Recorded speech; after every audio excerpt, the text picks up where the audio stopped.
was a kid, I had a wonderful life. Reflecting on a life well lived, We had a triple play. Robert Doak's memory remains sharp. Hard ball was driven to our shortstop.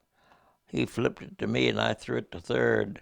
The 99-year-old former infielder remembers games on a distant field. I haven't looked at this picture in such a long time. But it was his experiences on another field and in another uniform that helped define this man's life. Feels like yesterday. Retired Colonel Robert Doak served in the U.S. Army with distinction. There's nothing else for you to do, but you have to get off your butt and go forward. As an infantry officer, he led soldiers during the Invasion of Normandy. I took over the company at 10 o'clock at night. Dark as hell, and you didn't know anybody.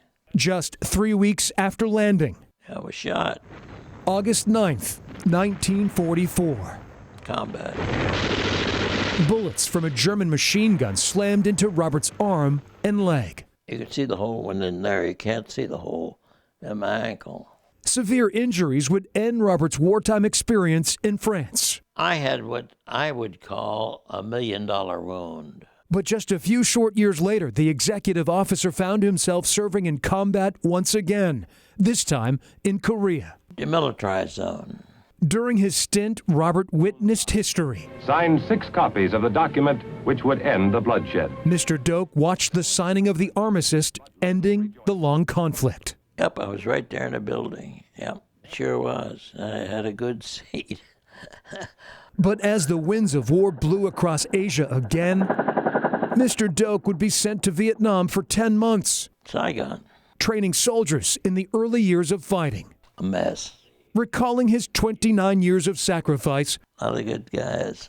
he often thinks of his fellow soldiers. I'd like to know whatever happened to them. Robert counts his blessings. He survived. Wars are terrible. They should never take place. Colonel Robert Doak, That is the Purple Heart. one man, George Washington. Yeah. 3 wars, in nearly a century of memories. Yeah. What a life, huh? Ask Robert if he is looking forward to turning 100. He's quick to answer. Yep, sure I do. It means I'm still alive.